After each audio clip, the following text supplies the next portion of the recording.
transplanters at UCLH, and from a sickle perspective, we've obviously in the adult world only had access to even sibling allogeneic transplant for a relatively short period of time, and these therapies and newer cellular therapies in the form of gene therapy and gene editing are something that is very much on the horizon, and hopefully the landscape will be changing quite significantly in terms of curative options that cellular therapies can provide to this patient group increase. And it's just really looking ahead to particularly from a allogeneic point of view, what's on offer. And what I'm going to do is just go through some of the background, which you'll be familiar with, some basics of allogeneic transplant and other cellular therapies, just to probably remind you, look at some of the overview data from that, and then dive into what we're doing from a transplant point of view at a national level,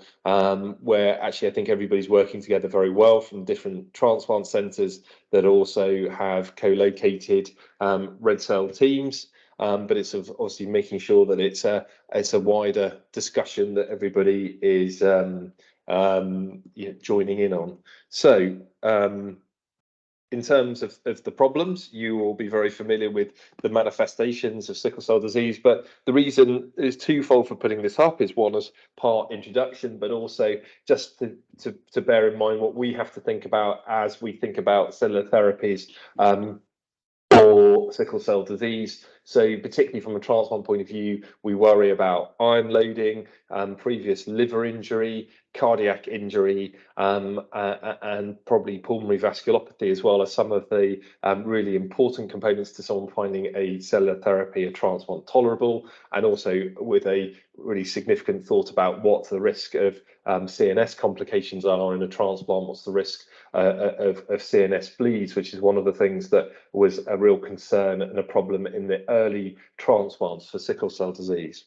And you know why we are thinking about these intensive therapies, that even with really good modern management from a sickle cell disease, patients with a severe phenotype as they come into adult life are accruing more end organ damage, but also have an ongoing significant risk of death. And also, not only is there that risk of death, there is the significant morbidity and poorer quality of life that a group of patients with a more severe phenotype suffer from. And I think that's a really important but difficult component of thinking about these treatments that do carry risks with them, but weighing up what is a reasonable risk for someone to take when you consider their medical pathology, their end organ damage they've experienced, but also what their damage to their quality of life has been. And I think that's an important thing to talk through with each patient on a case-by-case basis to try and come to an informed, individualized decision on whether to go ahead with these therapies. And that's because we know that the alternatives, and which we've had for some time, we don't have lots of good and certainly no other curative options from a sickle cell point of view. And unfortunately, some of the newer agents that did show promise, there's obviously question marks over them. So we still do need curative options. And as a target for cellular therapies, sickle cell disease and thalassemia, for that matter, are attractive because we know that we can procure donor hematopoietic stem cells to change out with an allogeneic transplant, but also that there's the potential for manipulating those hematopoietic cells. So the options that are included are things like lentiviral gene therapy, where, for example, as per the Bluebird approach, where you take a beta globin gene with a anti-sickling point mutation and you mobilize stem cells from a patient, you use a lentiviral vector to introduce that beta globin gene into the stem cells. You then transplant those stem cells back in with an autologous approach, so chemotherapy, returning their cells, hopefully producing non-sickling hemoglobin. And that has shown that it can work, as has the newer approach of gene editing using CRISPR-Cas9, where you actually remove the suppression of fetal hemoglobin production and you induce expression of fetal hemoglobin, which again, in an autologous way, mobilizing stem cells, editing the cells, performing an autologous or self bone marrow transplant, again with chemotherapy and returning those stem cells, again is shown to be, very effective. And as I said at the beginning, I'm very happy to give you some of the up-to-date data on that if that's of use. But we're focusing on more getting hold of these healthy allogeneic bone marrow stem cells, so from a healthy donor, whether that be a related donor or an unrelated donor, and transplanting them into a patient, and so for attempting to cure their underlying sickle cell disease. And there's a proof of principle of a patient treated with myeloablative transplant back in the 90s for AML, and also had their sickle cell disease cured at the same time. And there's been refinements really focusing first and foremost in children, but really these therapies are becoming more and more acceptable and tolerable into an adult population, and that's what we're going to focus a little bit further on now. Just to remind you about what we do to try and work someone up for a bone marrow transplant for sickle cell disease. Well, we look for some of these to match. We need to procure those healthy donor cells up in the top right-hand corner, and what we're interested in is their HLA or MHC matching, and we look at class 1 and class 2 alleles. And in an ideal world, we'd find a 12 out of 12 match. So that is all of the alleles of those class 1A through C and class 2 DR, DQ, and DP. If they're all matched, then we would have a 12 out of 12 match. Previously, potentially in the UK, we would talk about a 10 out of 10 match when we were less worried about DP. But if we've got a 12 out of 12 match, we'll take it. And if it's a full match, as this diagram shows to the right, where we inherit half our HLA type from one parent, and so you've got a 1 in 4 chance of each of your siblings being a full match, as per the chart on the far right. And then you've got a 1 in 4 chance of you being completely unmatched with a sibling, and then you've got a 50-50 chance that you will be half matched, and that will be important to come back to later on with the haploidentical approach, which is the half matched approach. Historically, it's been really quite difficult to find fully matched unrelated donors, and that's because of the ethnicity of the patient group and those that are found on the donor registries. The dogma in sickle cell transplant is you use a sibling or fully matched brother or sister as your preferred option, and if that person's not available, then you leapfrog matched unrelated donor transplant and you go straight to haploidentical or half matched family donors. Now, that's based on the fact, 1, it's difficult to find the matched unrelated donors, but 2, that there's a higher risk of GVHD. The first of those 2 facts, I think, is true. The second, I think, is very much debatable, and the data that it's predicated on, I would not have performed the transplant in that manner, and I think that's an open question, and something I'll touch on again with some data shortly. But pragmatically, if you can't get a matched sibling donor, you're unlikely to get a matched unrelated donor. And so a haploidentical donor, where you can use a mother or father or offspring, if they are not affected, they can have sickle trait, as can any donor. That should be enough to reverse the phenotype. Then those donors are likely to mean that pretty much everybody can get hold of a donor if they have a parent or offspring. In terms of the workup, once we've got the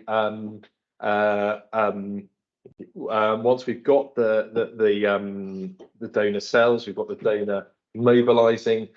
It's the sort of test that you would have thought we do. Look at iron loading, their S percentage, make sure their S percentage is well suppressed. Look for any renal damage. Look at their heart. With it, it's important as an echo. We'd often do muggers for other transplant patients, but obviously we want to look for very right-sided pressures and pulmonary hypertension. We would want to look for evidence of pulmonary vasculopathy with a CT chest if there's any hint of problems from that point of view, alongside pulmonary function tests. And also MR head, looking potentially for indications in the form of stroke, but also looking for potential complications during the transplant. So it's important that we include arterial imaging, and that goes down to the aortic arch is our standard. Ferritin, making sure patients are well collated if need be, coming into the transplant, we think reduces risk of the conditioning treatment to perform the transplant. Neurocognitive assessment, and some form of preconditioning hydroxycarbamide or red cell exchange.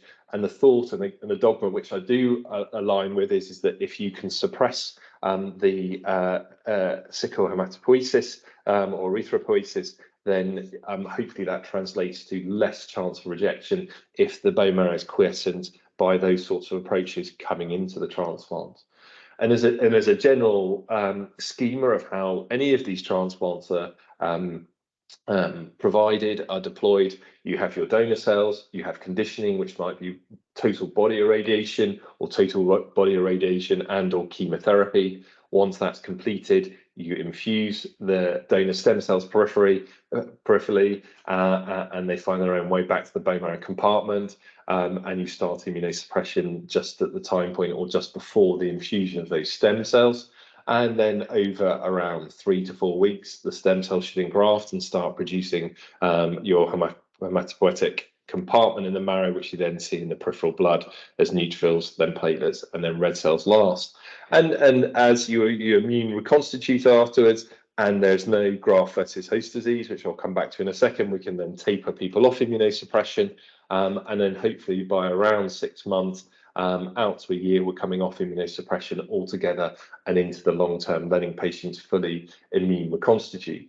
But the downside of that is you get toxicities. So when the immune system is very low, bacterial, fungal, and viral infections, organ dysfunction, particularly if people have got significant end organ damage before they come into the transplant. So thinking about the intensity of the conditioning chemotherapy or radiotherapy that we give is important. Graft versus host disease, where the new immune system recognizes differences between the body it finds itself in and that it comes from, and this can be really severe, and it requires further immunosuppression often, and that further immunosuppression can lead to further infections. And so there is a bit of a linking of GVHD, the treatment for GVHD, and further infections when you have to give further immunosuppression.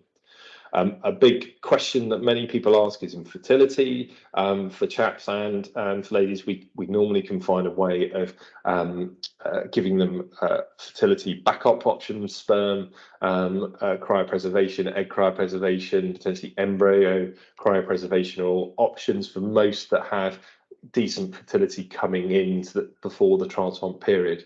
And with any use of chemotherapy and radiotherapy, there is a risk of secondary malignancies. One of the things that's come up, particularly in the gene therapy, gene editing world, is the risk potentially of hematological malignancies, MDS, AML, which we know that sickle patients already have a higher risk of, even outside the context of chemotherapy and radiotherapy. And so these are all things that we need to be mindful of.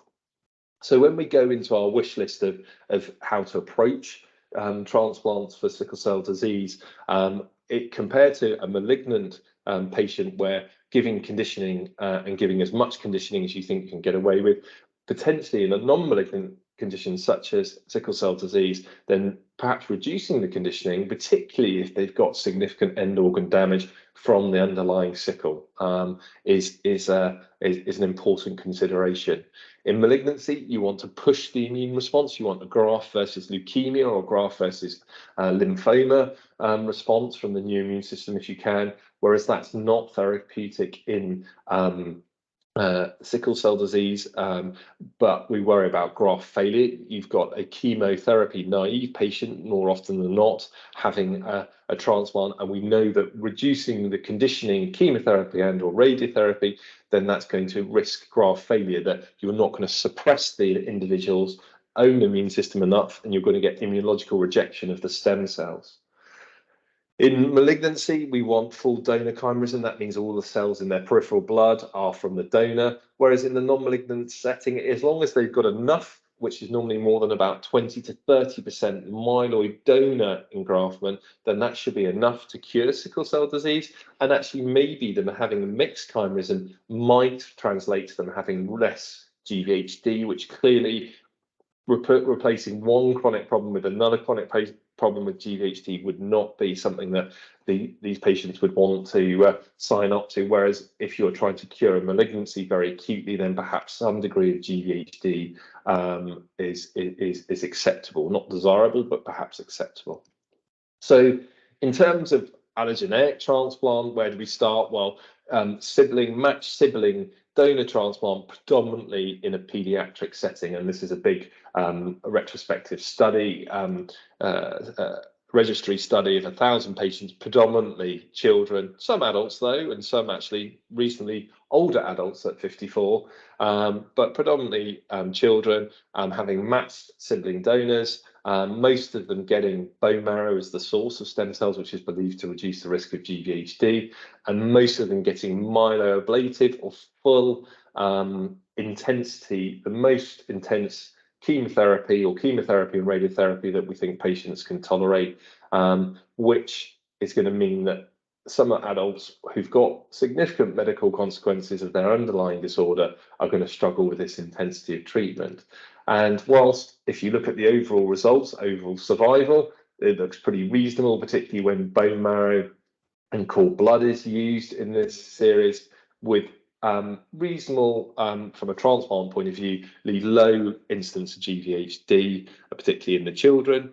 But when you start to look at this series in those that are greater than 16 years old, the overall survival falls from 95% down to 81%. And that's going to be partly historical transplant practices, and we're getting better at transplant. But I think in part it's also going to be older patients with more problematic consequences from their sickle cell disease having intense chemotherapy to be able to perform their transplant. So there's been interest in reducing and dialing back the conditioning treatment, and that's why from those that are lucky enough to have a sibling donor, which is probably around 10 to 15% of our patients, will have a matched sibling donor by the time you get to the point of being able to transplant. But in these two series, they use the same conditioning protocol, which was dialed down a lot. And this is a adult group, and this is a group coordinated through Calgary, where they transplanted patients down to their 12th birthday. And they used this conditioning regimen, which actually had no chemotherapy in it, but it had a Chempath antibody and 3 grades of TBI, which is relatively low in terms of the dose of TBI. So, for example, in a myeloablative transplant, you could use 12, 13, 14 grades of TBI. They'd have the stem cells and then sirolimus as their immunosuppressant to try and prevent graft versus host disease. And there was a further follow-up using this protocol of 3 centres where 122 patients had been transplanted with relatively standard sickle indications. Engraftment was perhaps a little bit later than you would expect to see in other patient groups, but I think still acceptable. Because the conditioning was dialed down, as I alluded to, there was significant graft failure, 16 patients out of the 122, which is important. But what was interesting in this is virtually no GVHD, and no GVHD that didn't resolve, which for 122 patients, I think is quite a remarkable result, and is something that has been shown across the different series of patients that received this protocol. And this is why this protocol has particularly interested us. There has been significant late effects with 2 patients developing myelodysplastic syndrome and 1 CML. Those were in the context of graft failure. So that's something to be mindful of, and we need to try and see if this protocol needs to be improved in terms of trying to reduce that graft failure rate. But what was also interesting is that there were a number of pregnancies after this, the use of this protocol, including in female patients and the partners of male patients. There were, however, 7 deaths, 5 again in that graft failure cohort. So I think that is something that needs to be watched with this use of this protocol. And there were other deaths related to the malignancy that I mentioned above. So given the fact that it looks well tolerated, this is currently the UK transplant, red cell transplant groups preferred protocol, and we've got a protocol that we've written up as an SAP to try and have harmony amongst the different groups that are going to be transplanting these patients. The first 10 patients are now being transplanted in the UK, and we're busily looking back to see how they've done, looking at the chimerism, which is this data here, which shows good myeloid chimerism. So that's going to make your red cells, which needs to be above about this 20-30% line to hopefully be curative from a sickle point of view, and reasonably mixed but stable T cell chimerism. But we need to keep an eye on that. looking out for in our group if there is a risk of graft failure. And I think if we are seeing problems of graft failure, then we need to think about how can we improve this protocol further. But those are the efforts that are ongoing from a sickle point of view from an adult side. And if we look at another reasonably large study of transplantation, predominantly is going to be more for children than adults, but across the board, looking here at the different donor types. If you look at the matched sibling donor, event-free survival and overall survival, that is clearly out at the front as being best, whereas haploidentical related donor, haplo and matched unrelated donor certainly look like they're superimposed here. And so coming back to the fact that the dogma is if you don't have a matched donor, you go to haplo. Well, from this retrospective series, it doesn't really support that. But from a practical point of view, then haploidentical donors are hopefully going to be donors that are available to most. So José de la Fuente, St Mary's and the Vanderbilt group and others had a consortium where they've been developing haploidentical transplants, and we don't need to dwell on this too much as it will come back around again in a bit, but this is the conditioning regimen with significantly more chemotherapy combined with radiotherapy as conditioning treatment, with bone marrow harvested stem cells being given from a haploidentical haploidentical donor, and this actually did seem a significant step forward because early efforts showed a rejection rate up to 40%. And I didn't and wouldn't be able to sit and talk through a haploidentical approach with any patient where there was a 40% rejection risk. I just don't think that would be an acceptable protocol to suggest to somebody that we use. But in this, coming more from the St Mary's side, with children, well, some of them up to the young adult age range, they had, not huge numbers, but reasonable numbers of patients coming through with sort of standard sickle indications, including some patients with stroke. They had 3 with initial platform, and then 15 then had the addition of Thiotepa here. So the first 3 had the protocol without Thiotepa, and then as you'll see in a moment, they saw graft rejection without Thiotepa, and when they intensified the conditioning, that did drop down to 1 out of 15. Overall survival, event-free survival in this admittedly small group was good, and very little from a transplant doctor's point of view of graft versus host disease, and it was very easy to treat and resolve, and no significant ongoing chronic graft versus host disease apart from 1 out of the 15 patients. So this seemed to look attractive in the paediatric setting, and the same collaborative group has translated this into the adult setting, and this was presented at ASH last year. They continue to accrue patients less than 18, but they had a reasonable group of 39 patients who were greater than 18. And I think some of the really important things to pick out from here is that the patients were engrafting in a timely fashion using this protocol. And in the adult group, there didn't seem to be any graft failure, and that's in 39 patients. Obviously need more. They did lose 2 patients. But the rates of GVHD, again, with a transplanter's eye, are very low here, admittedly in small numbers, but this looks promising. And so at a UK level, this is why this protocol has been taken forward in the REDRESS study, the title of which you can see there. Victoria Potter at King's is the CI, but it's in collaboration, and we've put the protocol together as a real collaborative effort. There are a number of centres that have said they want to be involved. King's is open. We are attempting to open at UCLH as quickly as we can, and I think Imperial are getting there as well. This is the inclusion criteria. So patients over the age of 18, they have a haploidentical donor, and that they've got a severe sickle phenotype, and it's as things as you would expect. So stroke, recurrent chest syndromes despite medical management, recurrent VOC despite medical management, that they're needing ongoing transfusions, or it's very difficult to transfuse them, or that they're having complications that they can't tolerate, ongoing therapy to try and help avoid, or that they've got significant end organ damage as a result of their sickle.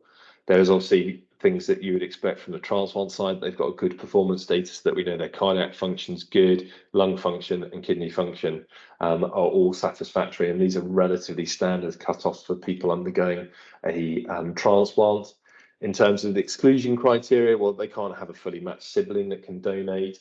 We are not going to be doing second bone marrow transplants. The obvious things about pregnancy and breastfeeding and being compliant with contraception, that they don't have problematic HLA antibodies that could lead to rejection of the incoming haploidentical graft, uncontrolled infection, and any other reason why the PI thinks that they should not go ahead.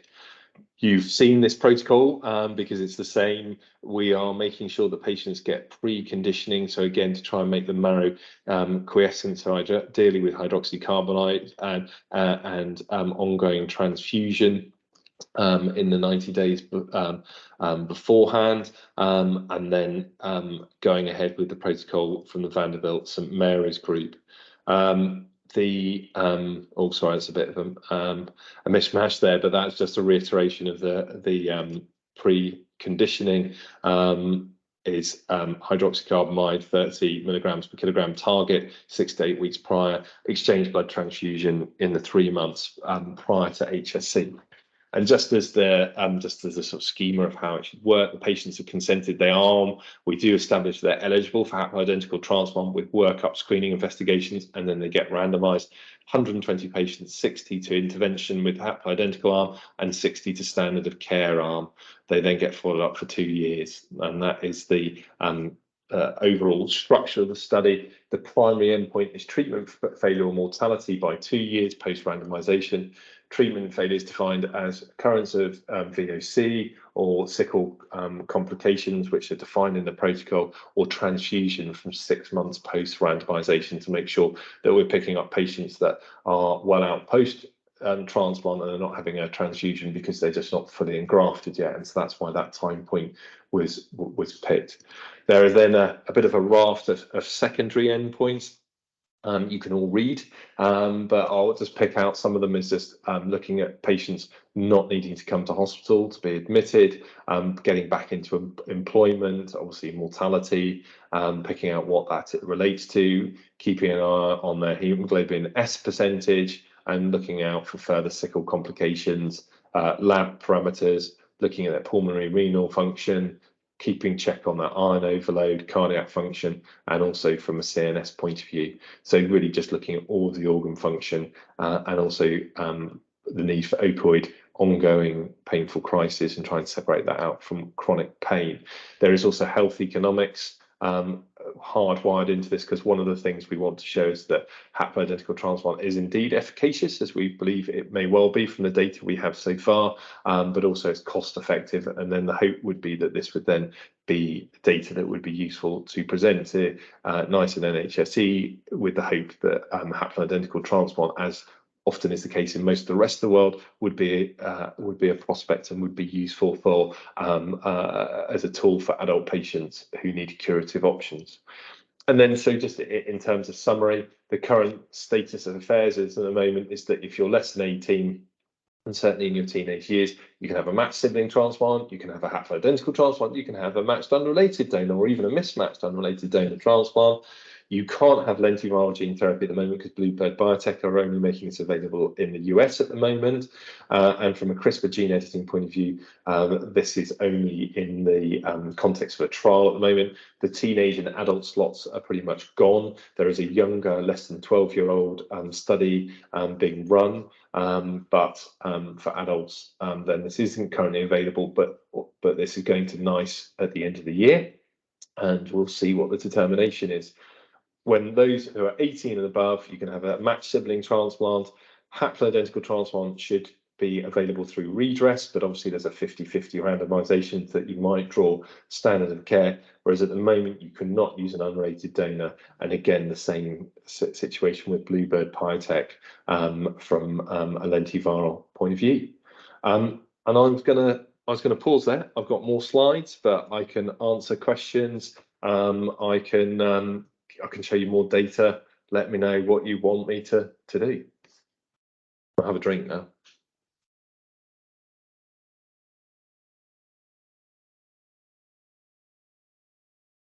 Any questions, feel free to pop them in the chat if you don't want to have the microphone on, and I can read them out. Chris has his hand up at the moment. Fire away, Chris. Can you hear me? Yes. Yes. Oh, wow, I didn't know these ones had a microphone in it. That's brilliant. My question is regarding, say, with the sibling or haploidentical donor, is there any data about whether or not it's preferable to have the donor not being a carrier at all? I suppose it's not being studied in a sort of a randomized fashion, but very frequently AS. I mean, just as a rule of thumb, if we had the option, we would avoid, and I think there's more interest in terms of whether people with sickle trait do run into problems, is my understanding. But those, including here at UCLH, that have gone ahead to transplant with an AS donor, we've not seen problems. It gives, as a transplant doctor, it gives you a bit of a shock that after their S percentage starts coming back up, and you then think, yes, they've got an AS donor, but as long as it plateaus out, and it has done quite reliably about 30%, then we've been reassured and we've not seen problems. Amazing. So up to 30%.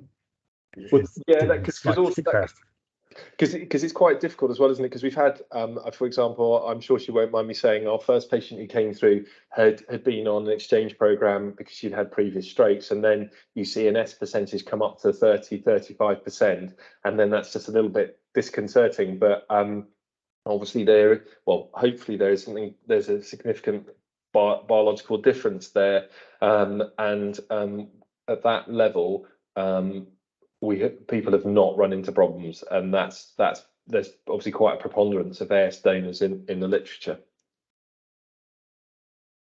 Awesome, thank you. I think Perla's got a question. Hey, thanks, Ben. Very, very good talk as always. Thank you very much.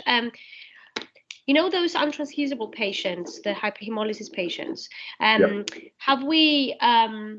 Is there anything in the REDRESS protocol how to manage those, or are we going to sort of use them? That is, I suppose that's the thing, and you can debate this in terms. I think it's not the first time, but the REDRESS style, the way it was set up, is that the trial is designed to compare standard of care against a haploidentical transplant, and purposefully the actual transplant protocol is outside of the REDRESS study. So it is.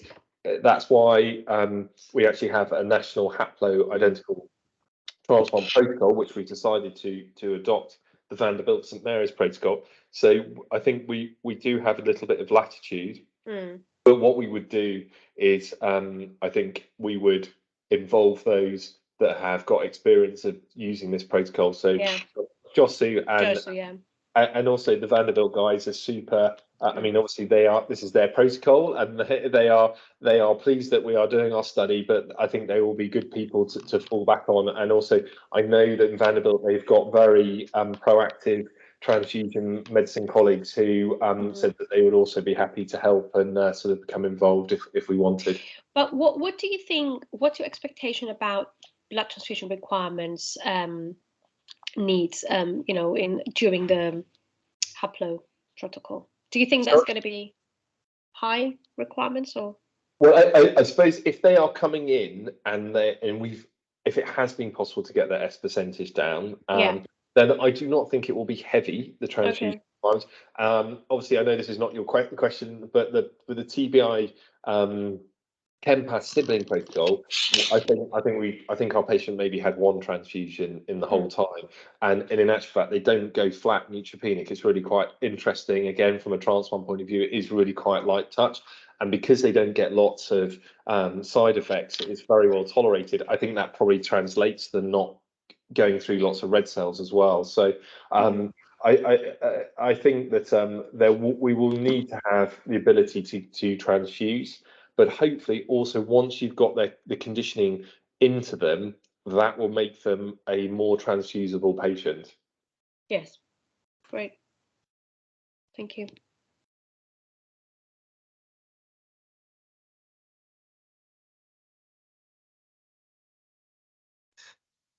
So there's no more questions in the chat.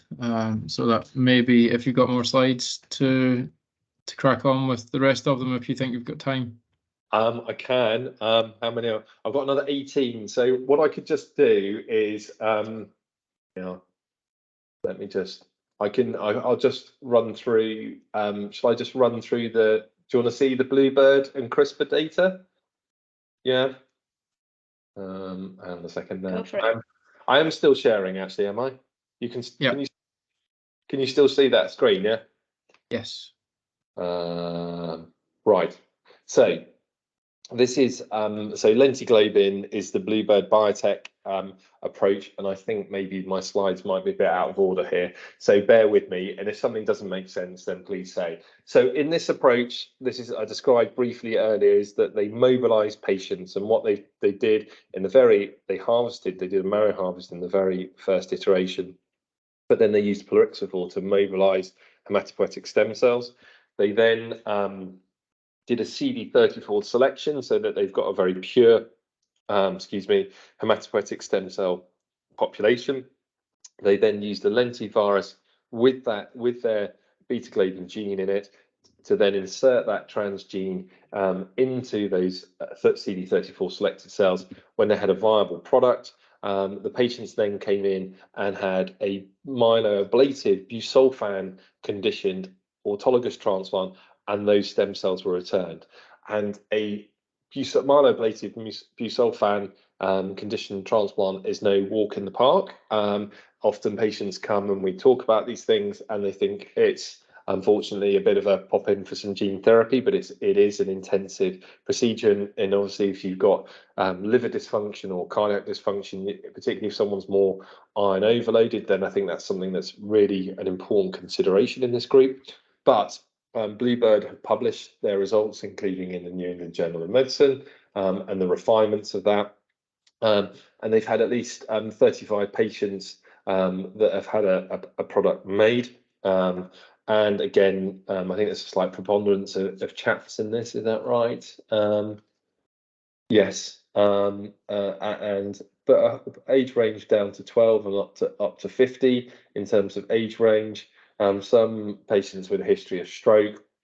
But in terms of results of using that approach, and this HBA TH7Q, so that's a mutation, anti-cycling mutation, which helps them track that hemoglobin A being produced. And this is the numbers of patients out, so 35 patients treated with falling numbers at the different later time points of follow-up. But you can see that reasonable amounts of this transgene hemoglobin is being produced, that you obviously don't switch off hemoglobin S being produced. So the fact it's in a relatively 50-50 mix in terms of competition for your alpha chains makes sense to me. And when you looked in the group C, which was their third iteration of their manufacturing there, which they thought was the best and most efficient way of manufacturing these cells, they had a median follow-up of nearly 21 months, and 28 out of 29 patients had resolution of severe VOC events. There was one death at 20 months, and that was thought to be due to previous cardiac damage and cardiac fibrosis, which was a sudden death out at, as I say, at 20 months, which is obviously very sad, but wasn't attributed completely to the therapy. However, with the Bluebird approach, one of the things to bear in mind is that in the first group, that group A of the manufacturing approach, which was the marrow harvested patients, 2 patients developed myelodysplastic syndrome, AML, and unfortunately died after they developed those and had treatment for them. One of the things with lentiviruses that we worry about is that you can have insertional mutagenesis, where the transgene, the new gene, gets inserted into the genome at random, and if that's put in the wrong place, if the promoter's put in the wrong place in front of an oncogene, then you can drive malignant transformation. But their follow-up of these patients did not seem to be that this was due to insertional mutagenesis. But as previously noted, we know that sickle patients have a higher preponderance of myeloid malignancies, and the thought is that if you give busulfan to patients who've already got a high risk, then you've got a high risk of developing these problems. But that's obviously something that we've got to think carefully about when we're using chemotherapy for such patients. In the most recent manufacturing, the Group C, they do have 2 patients who've got anemia, abnormal erythroid precursors in their marrow, and trisomy 8 in a small subset, but significant subset, I think, of their cells. But they were not classified as MDS. Both of these patients had 2 alpha globin chain deletions. Whether that's significant or not, I don't know, but I think that's something that needs to continue to be watched. Whereas if we think about the other alternative approach, the CRISPR-Cas9 approach, in this study, they looked at a similar group, perhaps a little bit of a slightly younger group, 12 to 32, who'd had at least 2 VOCs per year in the 2 years before they were screened, and they looked to see if that's what they considered severe phenotype could be reversed. In this approach, and there's a little diagram for you there, but outlining what I've said, patients have Pyrexivore mobilized stem cells. The cells are then enriched. They are CD34 selected. You then perform CRISPR-Cas9 editing. And what this doesn't involve a virus, they electroporate the cells and then put the Cas9 molecule in with a guide. And you can then edit what they hope is in a quite targeted fashion, the suppressor of fetal hemoglobin production, and by targeting that in the erythroid lineage, you can switch back on erythroid fetal hemoglobin production.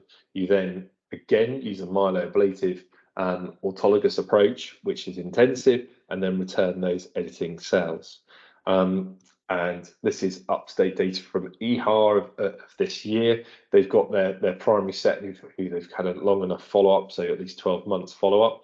And of that set, they had reasonable engraftment in terms of relatively timely engraftment. It's a little bit later than you'd expect, but then these cells have been manipulated ex vivo, which most cell types don't like. So I don't think that's completely unexpected, but they do have quite prolonged thrombocytopenia, and bear in mind that these stem cells have got decades to work and do a job for us. I think, again, that's something that needs watching with this newer technology, but most resolved their thrombocytopenia, had good engraftment, stable engraftment with stable edited cells, and 15 out of 16 in this set remain VOC free throughout follow-up. I think one patient had parvo infection here, but after this is cleared and their hemoglobin have recovered, they are now doing better without any further VOCs. And then a good number of patients with early follow-up, which we'll just have to really wait and see as and when the data becomes available, but promising, and it's going to be looked at by NICE later on this year. So I think, let me stop sharing that. I think like a lot of my other slides may be from a thalassemia point of view, so I'll save that for another day. But any questions about what I've said from the gene therapy, gene editing point of view?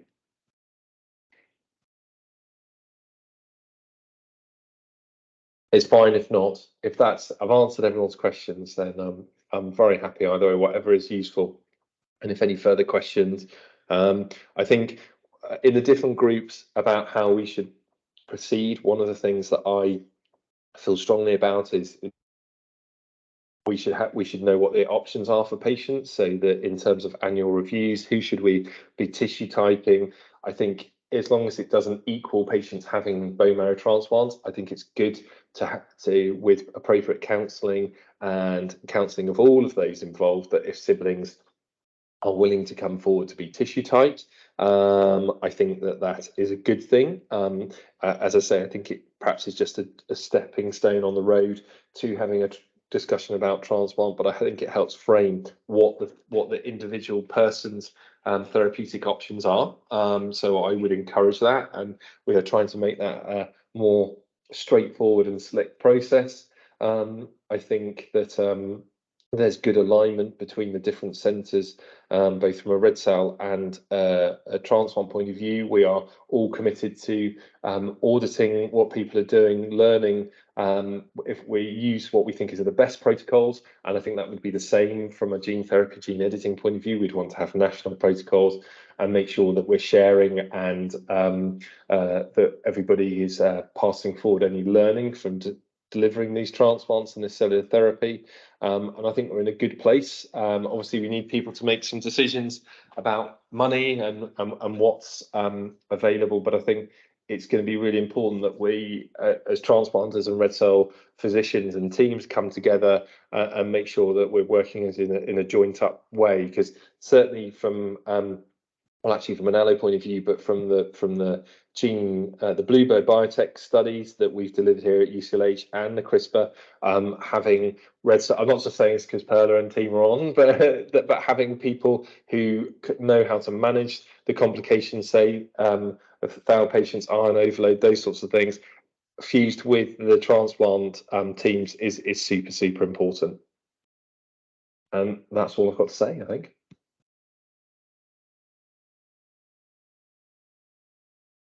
Thanks, Ben.